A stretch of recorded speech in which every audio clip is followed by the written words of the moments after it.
tread the magic path.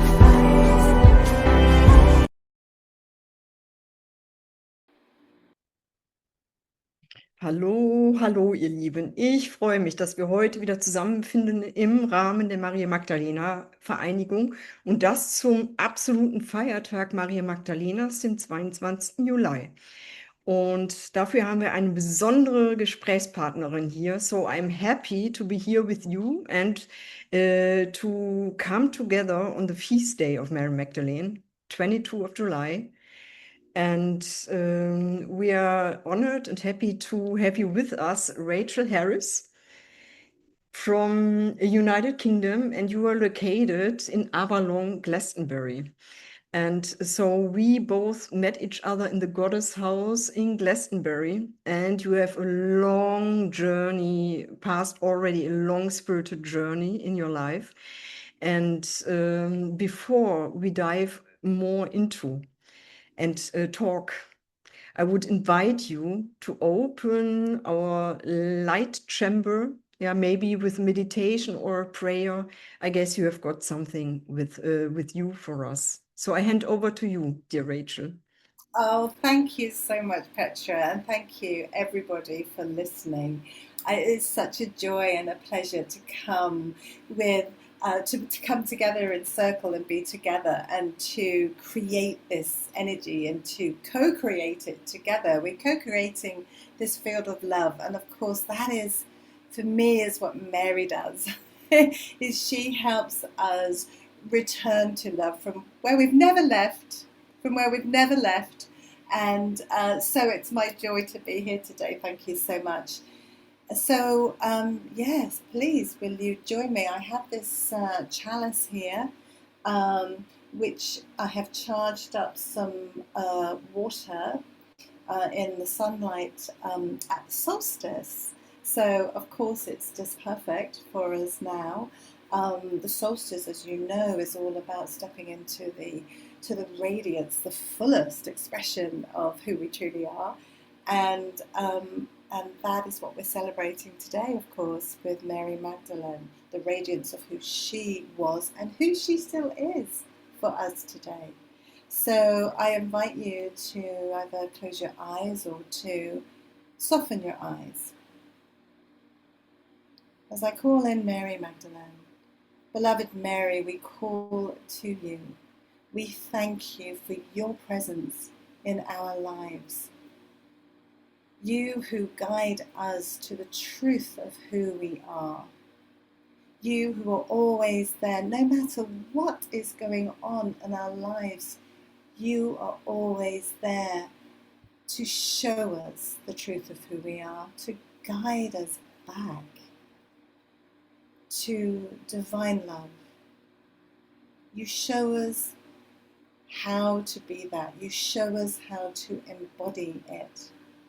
And you show us how to move through any and all of the challenges that we face in life. For you know about challenges and about what it is to be both human and divine. Thank you.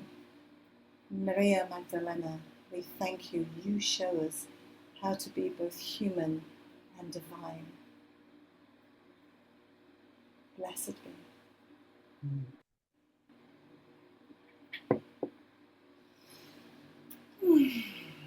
Beautiful. I thank you, Rachel. Yeah.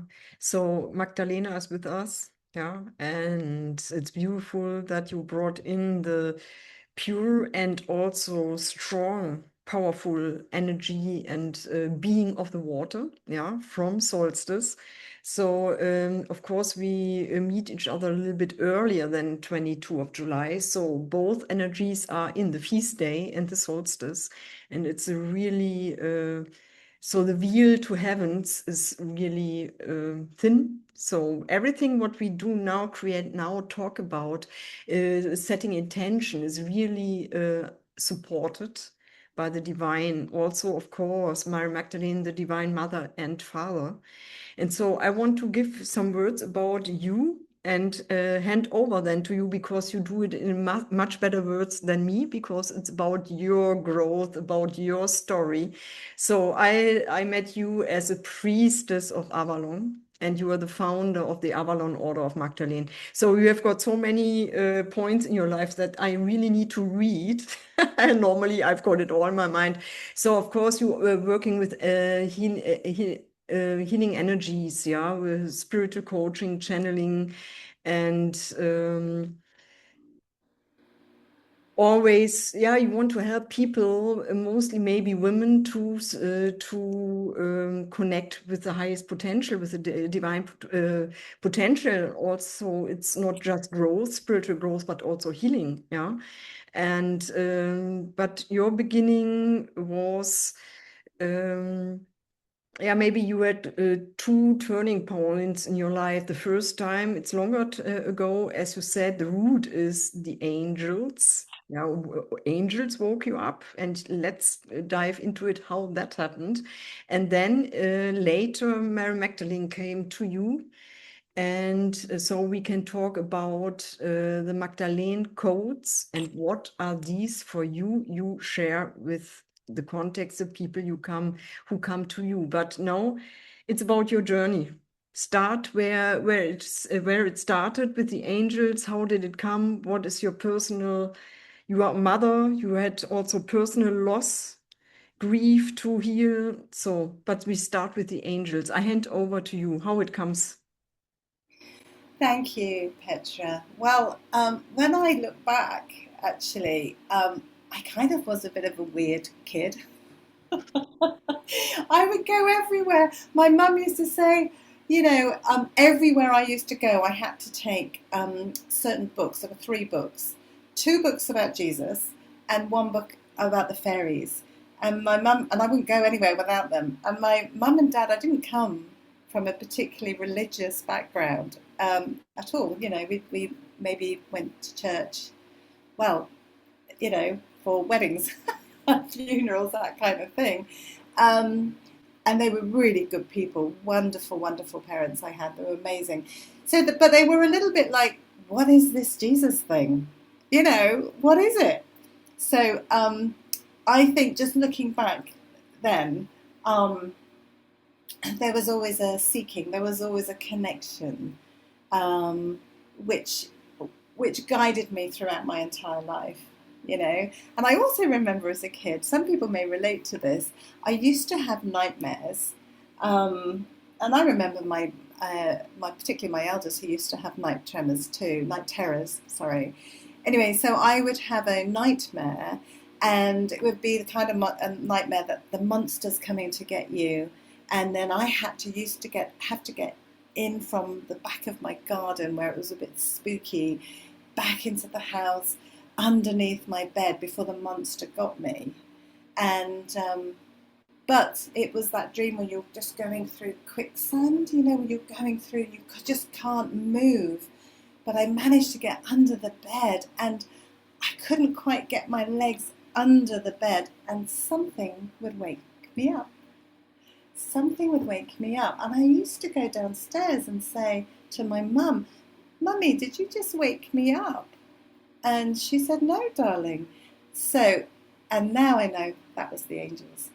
That was the angels just waking me up to go, "You're okay, you're safe, you're in your family home." So, yeah, they've always been there. And they've been there through good times and bad times. Yeah, you have alluded to that. And I think like for many of us, we really start to look inwards and start to seek the truth of who we are and what this sometimes seemingly crazy life is, through a trauma or through grief or through an experience that cracks us open. Yeah, does that make sense? So, and I think for me, it was my brother. My brother died. He took his own life, which was obviously very, very challenging to deal with for everybody, my poor mum and dad. And again, you know, I do remember being so desperate, because the thing about my brother and I, we shared something that nobody else on this planet shared. Yes, we were brother and sister, but he was adopted and I was adopted. So for me, when he died, it really brought up all those issues and my biggest core wound of fear of rejection, fear of abandonment. And it just came up over and over again, big time. So when he died, I was a mess. I drank to be able to forget the pain. And I also drank to be able to remember him, to be able to talk about him. It was a paradox, it really was. But you know what? You know, I truly believe we're created by love, to love, for love, with love, and we come with some amazing guides, angels, and ancestors, sometimes departed loved ones, who are always there. You know, I really do believe that the Great Mother and Father, they surround us with love, they surround us with guides. And so even through the hardest of times, there was always something there. There was always something there to guide me, to support me. So even in the roughest of times, after my brother died, the angels were there also. The angels actually really stopped me, I think, because I did have an exit point. I could have gone, but after my brother died, but the angels just came, and actually I was standing there in the lounge with a knife at my wrist, but the angels came, something came, and just, I can remember it's like in slow motion, just something came, and it was like, no, you do not have to do that, and literally put the knife down. And wow, I mean, that was, you know, transformational. And then after that, it was a series of synchronicity. I mean, I love synchronicity, and when we're open to it, we get more of it, and it's there for everybody. Everybody can receive these signs and messages, and through this loss, I just happened to be at my doctor's waiting for my appointment, and there was a poster on the wall in front of me saying, "Have you lost somebody? Are you finding it hard to cope?" And it was as if there was nobody else in the room, and this poster grew. It kind of grew so big, it like caught me, and it was like, oh my goodness. And it was a poster for a charity we have here in the UK called Cruise, which is a bereavement charity. And from there I met this wonderful earth angel called Bella. And Bella, she was the one that helped me through the grief, but also through my adoption. She helped me. And you know, we had some incredible things happen. There was one day, I just share with you this, it's amazing. So one day we were talking about Mike, my brother, and we were sitting there in her room, and I just noticed that the candle, and I thought, and we're halfway through a session, it's like, I'm sure this candle wasn't on. And I said to Bella, I said, "Did you light this candle?" She said, "No."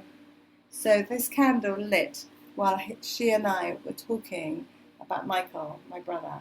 It was just such a beautiful sign from him, I believe. So the angels helped me then. And then I guess my big reawakening, because from a child we were all awake, right? And we learned to kind of like, you know, shut it down and get on with life and try and be normal. I think most of us do. But when my husband and we left to go traveling, and in 2002 I was in Africa. We traveled in Africa for 4 months, and Africa just, wow. I mean, it totally opened me up. It was so, the energy in Africa is so raw, it's so beautiful, it's so big. And I remember sitting outside our tent, literally on the dirt in Malawi, and my friend had some angel cards. So I said to her, I said, "Oh, what have you got there then?" She said, "Oh, they're angel cards. They're like messages from your angels. Here, have one." So I took one, and this massive energy just went through, wow, right from my crown all the way down to the earth. And I was like shaking. And I looked at her and I said, I, I don't know what's going on. Can I have another one? So she gave me another card. And you know what? I cannot remember which angels they were or what archangels they were. All I know was the angelic realm and messages from your angels. I can't even remember the message. I don't think that's the point. Because the same thing happened. It was like I felt this most beautiful and very strong energy coming through my crown all the way down my body and into the earth of Malawi. And I said to Susie, my friend, I said, "I have no idea how I know about these angels, but I do." Beautiful. And so this is, I call it one of your route of awakening or getting in awareness. And so you experience a little bit more. You're a mother of a beautiful son, as yeah, maybe more, two sons, yeah. And so thank you for your honesty, what happened to me, and that you were really searching for help also, yeah. It's not easy for everyone to share what was really going on, but that makes courage and clearness to others, maybe in the same moments, in the same situation. And so years later, Mary Magdalene knocked at your door. How that happened? So Well, that and you talking about the codes you're sharing now to hand it over, that we all can have access to this wisdom. So let's dive. What you can talk about this? yeah, I mean, oh, Mary Magdalene. Oh, isn't she amazing? She is so incredible for so many of us right now. And, you know, she'd always been one of my guides, just not a particularly prominent one, but she'd always been one of my guides. And in 2020, 2022, I had long COVID. And I mention the dates because people may understand the significance of the twos, right? Yeah. 2002 was my awakening, 2022, Mary came in big time. So I was very sick, actually. I was poorly with long COVID. And it was the summer of 2022, and I got COVID again for the fourth time. So I was feeling very sorry for myself, and I was just lying out in the garden, and so I meditated. And this particular day, Mary Magdalene came to me, and I am paraphrasing, but she basically said, "What are we going to do about this then?" And I went, "I don't know." I was feeling really down. I was like, "I really don't know." She goes, "Well, look, I'll show you. Let me tell you." And I said, "Okay." And she guided me to her gospel. And she guided me to a very small, and some of it is missing.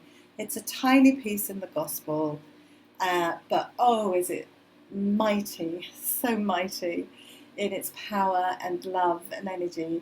And it's called The Rise of the Soul.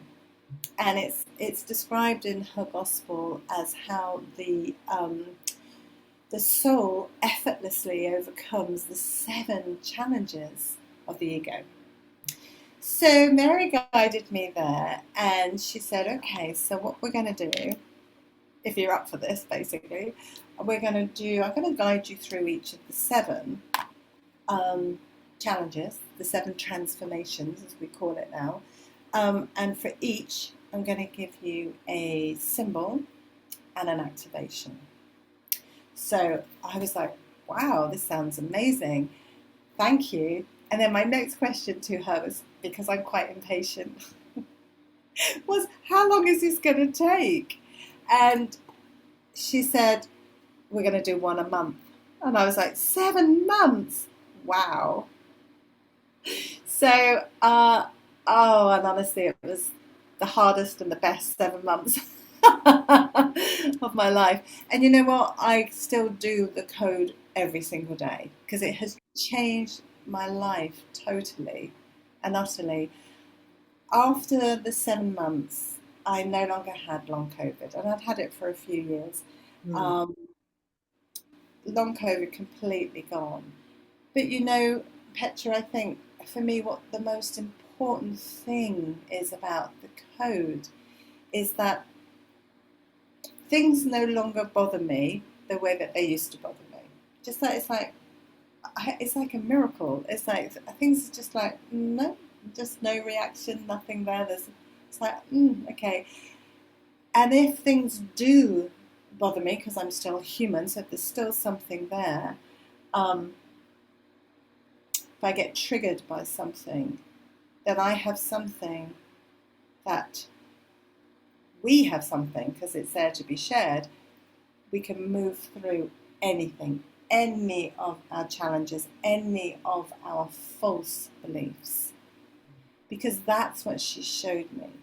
And you know, it's so interesting, isn't it? Because when you reflect back all the different trainings that I've had, and even back when I was sharing about my time grieving my brother and with the wonderful Bella, who was my counsellor, you know, she was the first one who showed me that what I thought I believed might not necessarily be true, right? And then I did various trainings around this, and then, of course, I was ready for Mary to come. And I think that's one of the reasons why she is so popular right now, because we're all aware that we carry trauma, that we carry false beliefs and limiting beliefs based on our experiences, not only of this lifetime, but past lives and ancestral wounding as well. So I think it's perfect timing that she's come in to say, look, we all know we've got this, it's part of being human, and actually it's nothing to be afraid of. You know, it's actually there to help us grow, to help us really understand who we truly are and how to actually embody it, how to embody that sacredness that we all are. And that, to me, is what the code has done for me and for many others as well who has done it, which of course brings just so much joy. So I thank you for this sharing. So for many, as you said, Mary Magdalene is suddenly for a few years, maybe 10 years, for some longer, really present, yeah. And the Holy Scriptures were found, yeah. It's longer time ago, of course, but it's coming to surface and into awareness. And this was the plan 2000 years ago, but it needed the time. And the Gospel of Mary always is coming up more and more. And as you said, the core of it is really the ascending of the soul into the light and visualized like the tree of life, yeah. And so this is really, yeah, you can, I understand you, right, also like a tool for daily check-in where I'm standing with this situation, where I'm standing with it, yeah.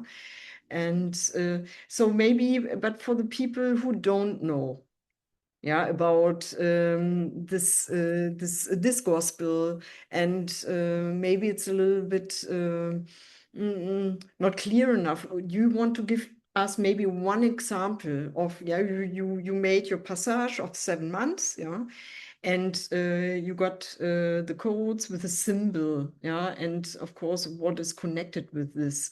You want to give maybe one example for that our audience understand you better what you're talking about. Can you dive? Maybe you have any example or symbol you want to share for daily life or what you experienced. Yeah, what was it? Yeah. Yeah. So the Magdalene code itself is it's she asked me to put all the symbols together, so there is actually a whole symbol. Mhm.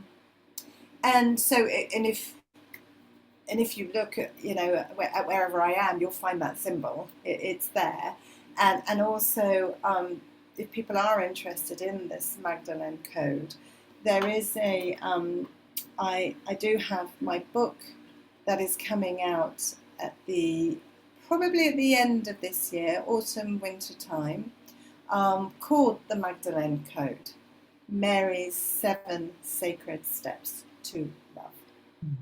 So so these are a series of different symbols and activations that go with the symbol, and that helps us overcome those 7 challenges. So and you asked me to give you an example. Well, I'm just seeing this right here. Ta-da! So the Ankh, of course, the Egyptian Ankh, this is one of the codes. This is one of the symbols. So I will definitely share with you this. So, and this symbol represents eternal life. Many of you will know this, of course. It represents eternal life, eternal light.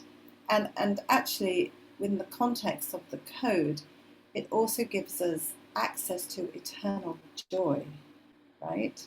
And this actually overcomes one of the challenges, which in her gospel it's called the zeal for death. And the zeal for death is kind of like the everyday killjoy. I call it the killjoy of doubt, of self-doubt, of imposter syndrome, yeah? Of if we're holding on to any grievance, any unforgiveness, and also if we're holding on to anything that is some grief. I talked a lot about grief today, unhealed grief, yeah? And it's also around comparison. And I think in this day and age, I don't know about you, but I can totally get caught up in my phone and start to look at, oh, look what they're doing, or maybe I should be doing more, or I should be doing this, or that's, and of course, when we start to compare, or if jealousy kicks in, that's also a part of this particular challenge. You know what? It steals our joy. It takes our joy. It takes us away out from the present, but it takes away our joy. In fact, there's a quote, isn't there? Teddy Roosevelt was said, comparison is the thief of joy. Well, for Mary Magdalene, she has shown us that this can be totally overcome by this symbol and her activations. And what's underneath this all is actually a fear of rejection, a fear of abandonment, a fear of being on our own, which when you think about it relates to all of those things. Sometimes our unhealed grief is actually about fear of rejection, because it was for me, with my brother. It was like, wow, I was really angry with him for a long time as well. That's another thing that the code overcomes, is anger and wrath. So so there are many different aspects to this code, but it's truly transformational for many different scenarios and many different things. So, but that, and I just think, let's just have a moment with that. Isn't that gorgeous? This actually comes from Egypt. But it actually means that we can overcome anything, any doubt, any grievance, any fear of rejection or abandonment. It's like right there, we can overcome it by understanding we're eternal. We're taken out of the temporal, this temporary life, and put it into the eternal. Our souls are eternal. We are eternal light. And therefore we are eternal joy. Thank you, Mary. Blessed be. Thank you so much, yeah, bringing the Ankh in this way to us, yeah. And of course, it's the divine feminine, and there's so many information, but the joy is so important. And thank you for this examples, yeah. And this is really the hurt we can do to ourselves, yeah. That we killing the flow, yeah, with our thoughts, yeah, killing the flow within us. And this is always the hurt we can do to ourselves, that we stop the love in this moment, yeah, and the joy. And but the good news is, of course, we can all do a restart, yeah, and choose again and again and again. So, and so you already entered another space of Mary Magdalene. Of course, much started in Egypt. We are talking about Mary Magdalene, of course, about the divine feminine, the divine mother, yeah, and you can call it Sophia, you can call it Mother Mary, you can call it in many other languages, and Mary Magdalene was a channel for this energy of birthing, yeah, birthing life. And so you had been in Egypt too.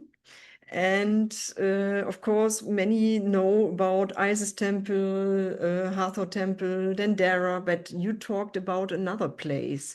Maybe you want to share about your experience in Egypt and what the divine feminine means for us now. Maybe make a shift to what does it mean or for us now as a woman in this time. Yeah, beautiful question, Petra. Thank you. So, I mean, Egypt was. I don't think you go to Egypt and not have big experiences. And it's still going on. It's still happening, you know, for me and for many of the people who I travelled with. And I was very lucky enough to go with the wonderful Kathleen McGowan, who is a dear friend of mine. And she, just for people who don't know, she was the one that's written the Magdalene series and her first book, The Expected One. And she does tours to Egypt. And yeah, it was a very, very, very deep and transformational experience. So it's funny. So I will just share with you because I find it quite funny. So the first thing we did is as you would expect, is to go to the pyramids because we arrived in Cairo, right? So we turned up at the pyramids, and I'm like standing in front of the pyramid going, wow, just like everybody does, like, wow, this is incredible, and like, wow, this goes underneath the ground too. But you know what? I didn't really feel a connection to it. I was looking, I'm like, yeah, but where are the temples? I was literally looking around going, where's the temple? Where was the temple? And that kind of, my 2 weeks I was nearly there, and that was the energy, that was the flow for me. It was like, where's the temple? Where's the divine feminine here? As well as the divine masculine, but it was so much about returning to the temples for me. And interesting, because you ask about the divine feminine, that was a piece that I needed to reclaim with the priestess self, which is kind of interesting given that I have trained. I mean, I trained for 5 years in this lifetime. I'm like, why did I need to go to Egypt to reclaim it? Didn't I do enough in Avalon? Apparently not. Because there was something, it was very deep, and there was something I was holding on to, I think maybe for 3,000 years. It was an old, ancient wound, and something, an unforgivingness that I had been holding on to. And I needed to go to Egypt to clear it, because it happened in Egypt. And if it happened 3,000 years ago, maybe even 4,000 years ago, I know it's very, very old. And I cleared it in Egypt. And I think that is something that Egypt can do for so many people, is connect you to the truth of who you are, by connecting through either ancestral or both and past lives to a time that perhaps we were there, and have a memory of being there. Because when I turned up to Abydos, now Abydos is, it's a complex of Abydos temple. There's a temple to Seti, and there's the Osirian temple, and it is supposed to be where Isis put back the body of Osiris, and his body, his remains, supposed to be there. It's a very, very ancient and very, very sacred place. And before I got off the bus, I couldn't wait to get out. I'm like, okay. And I knew, I was like, okay, but where I had it's almost like I had a memory or a vision. As soon as I got into the complex, actually before I was on the bus going, I need to find the water, the fountains, which I knew were there as soon as you arrived. So I said to Kathleen, I said, but where are the fountains? And she said, follow me. And she said, look, they were there and there. So I had a memory, and she was like, yeah, you're right, they were there and there. They'd been filled in, and the desert had encroached and filled it in. But I remembered. And as soon as I walked into this amazing, amazing temple, big, massive pillars, I had a memory. It's like I stepped back in time and I could see myself running in the temples, almost playing as a child or as a young woman, maybe as a teenager or preteen. I just remember. So it was as if I'd grown up in that temple, and I remember it being just part of everyday life. And then also I knew that it was a place where I had trained to be a priestess. So that was very, very special, and I spent a lot of time there. Within the temple, there are different temples. In fact, there's 7 of them, which I kind of thought was very interesting. So that you can, and the idea is that when you do what you want, you do what feels right for you. But Kathleen guided us to kind of spend some time in each one of them, and then to go back if there was one temple within this beautiful temple that we needed to spend more time with. And so, so most of us did that, and most of us came out sharing some very deep, profound experiences. And for me, and the whole of my trip to Egypt was about really, stepping up and stepping into being the priestess that I am. And, and I think for me, it was certainly healing that resistance because of that past life, but also I had an idea about, there's so many priestesses these days, and some of them are more authentic and genuine than others. Let's just put it like that, and so I was, sometimes I'm not always eager to really step into that, but the message I got from Mary Magdalene and from Goddess, from the Divine Feminine, was reclaim it, it's okay. In fact, it's more than okay. Reclaim it, be it. It's okay to be it. 1, it's safe. 2, I'm not going to mess up in this lifetime. And 3, well, not seriously. I mean, I'm always messing up. I'm human, right? We all do. And I think that is such a big point, actually, of Mary's teachings, is that to be human is to accept that we are going to make mistakes. We're going to mess up. And as women, particularly, we find it hard. And we find it hard because of what's happened to us in the past when we have messed up, whether it be showing our intuition, showing our gifts, and also we have been brought up. I mean, I remember my mum, she used to say to me, she was brilliant, my mum, my adopted mum. My birth mum's still alive, and I have reconnected to her. That's another story, but it's beautiful. Thank you, angels, Mary, Magdalene, and guys for that.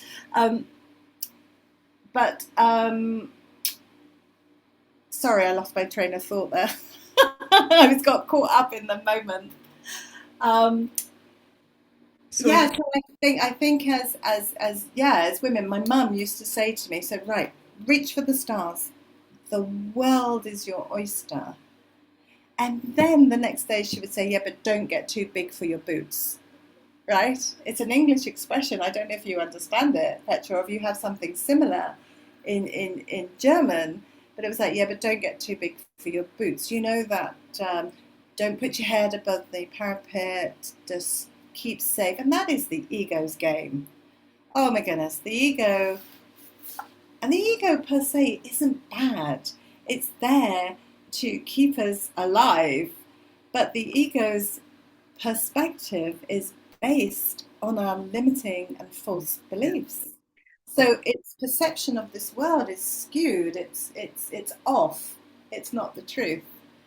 Yeah. So that's why that's why Mary has given us this code to shine a light on the darkness, to shine a light on where we are believing in these stories, such as don't get too big for your boots, and it's not safe to step up and step into. And it's always with compassion, because sometimes it's very, very hard, because there's a lot of fear we keep within us.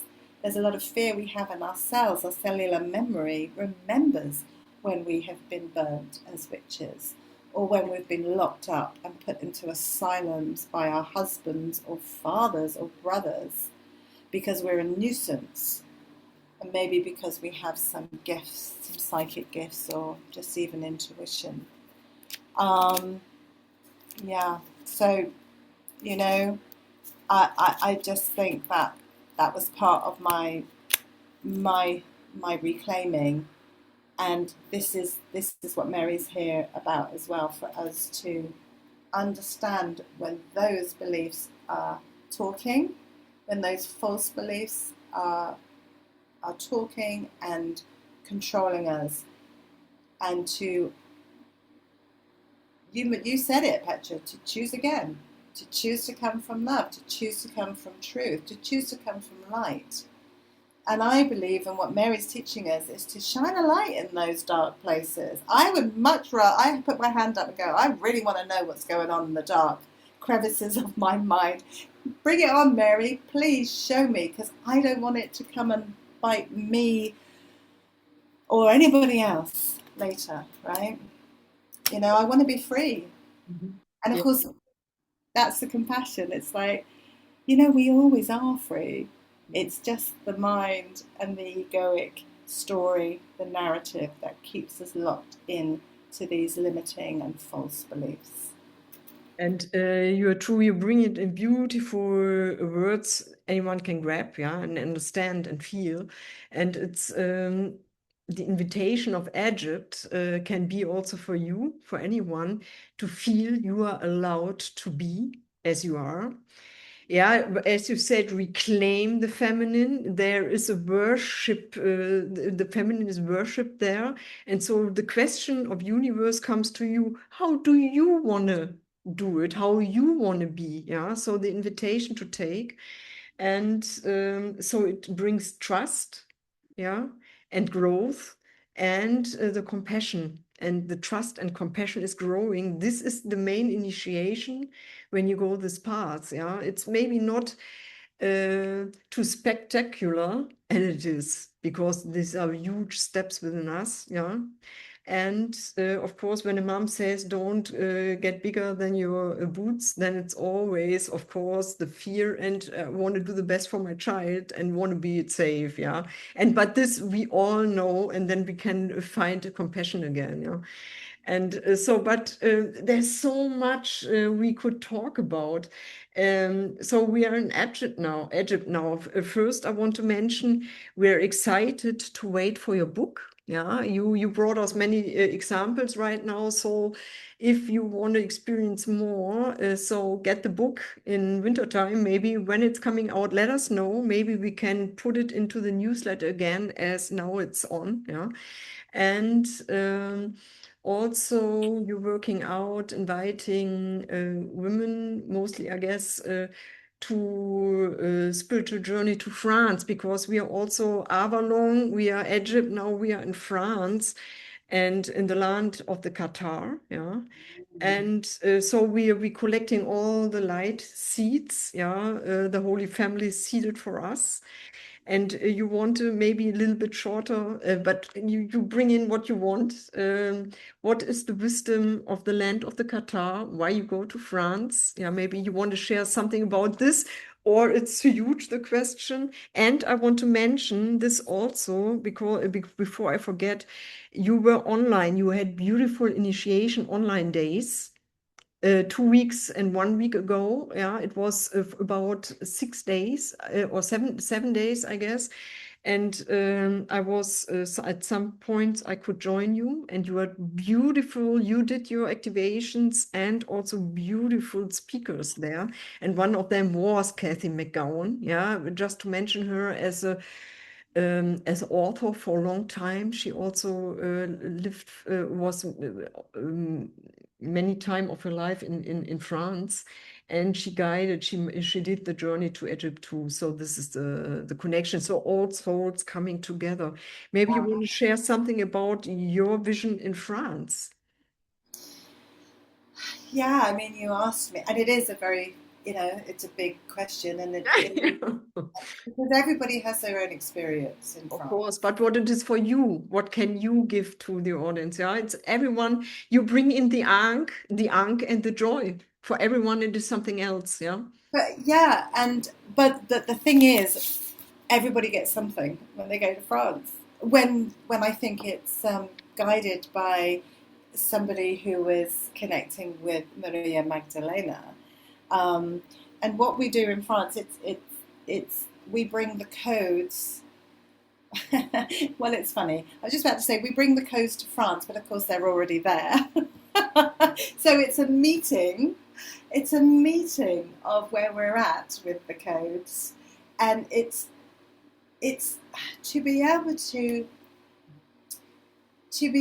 come together in ceremony, or to come together in joy, or to come together when every morning we have a circle and we do the codes together. I guide people through the codes and whatever the latest activation is. To do it in France, it's amplified, There is something so magical about France and stepping on the land that she walked upon, to go somewhere where you mentioned the seeds. These were the seeds of her teaching. This is where she went to. We know this, right?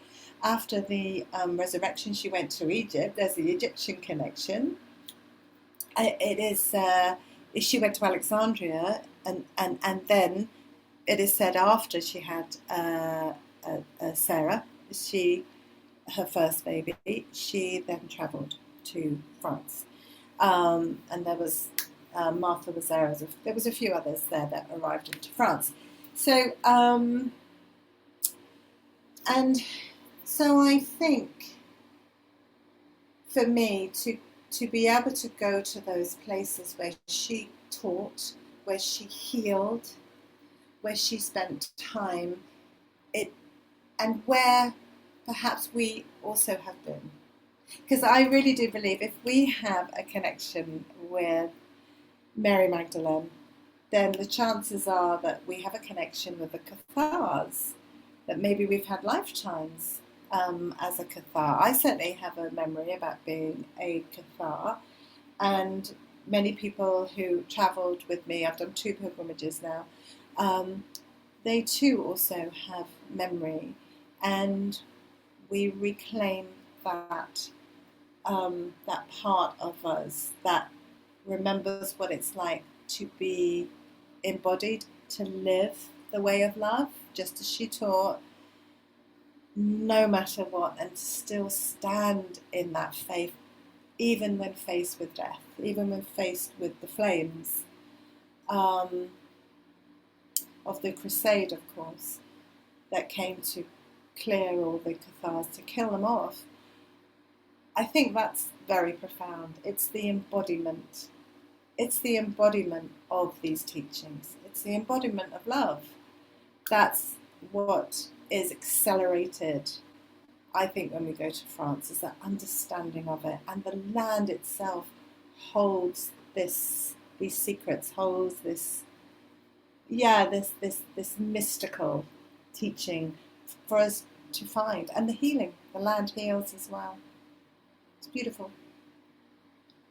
Yes, the journey itself is the healing time already, yeah, because maybe you are not conscious in this moment what happened, but it will unfold in the next weeks, months, and years. So life is changing anyway when you do it with intention, right? You confirm, right? Mm. Yeah, and I just would share because obviously I've had feedback from people who have done the Magdalene Code, Soul Academy, and who have been to France, and they've said that it helps them understand the codes more, as if it helps them live it, be the codes, if that makes sense. More, that's what France gave them. Yeah. Yeah. Beautiful. So it's a whole summary now. So we now maybe we go back United Kingdom where you're located right now. So we did a huge turn through Europe and Northern Africa back home for you, yeah. And I guess there was much information. Yeah, maybe you have. So as I said, you did this 7 days activation days, yeah, initiation days online, and you did it last year too in another format. Maybe the format is switching again, but your plan is to do it next year again? Question.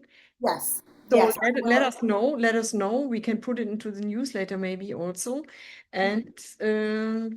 And when I understood right, you of course you recorded everything. You still offer it for financial gift that you always have access to it, right? Yes, yes, it is there. People can buy it, Mm. and now and again, I like I had my birthday on the 9th of June, so I did a sale. You know, I did half price if people want. Beautiful. All the best. Belated happy birthday. Thank you, thank you, thank you. So it's okay if someone is interested. Maybe you have a special link to find it online. Yeah. Uh, Give it this link too, or is it on your it's not. website? It's no. It's not a link online. So Okay. people all they need to do is contact me, Okay. Email you. and we can. I'll get it to them. Okay. If you Good. just message So, me, and I can but get we them out. talked about so everyone knows now. Yeah. And so this is what you offer. And we're waiting for the book. Yeah. And all your experience and knowledge is within your experience with Mary Magdalene. Before we close, do you want to give maybe one main message to our audience? To men, maybe to the men, or to women, to everyone. Is there main message you want to give as your last words? Something you didn't mention already, or everything is said, it's also good. Yeah, I just think it's about taking the time to go within. All the answers are within. And we're not taught that, are we, in our world?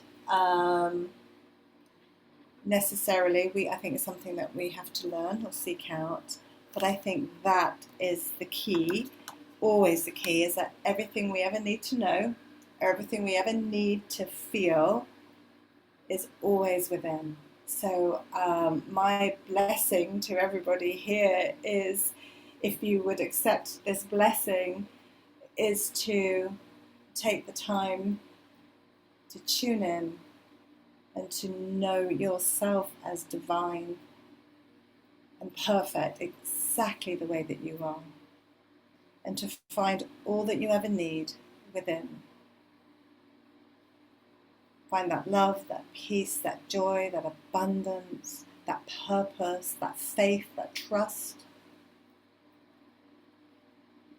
and the courage and the strength to overcome, to transform any and all challenges by connecting with the divine within.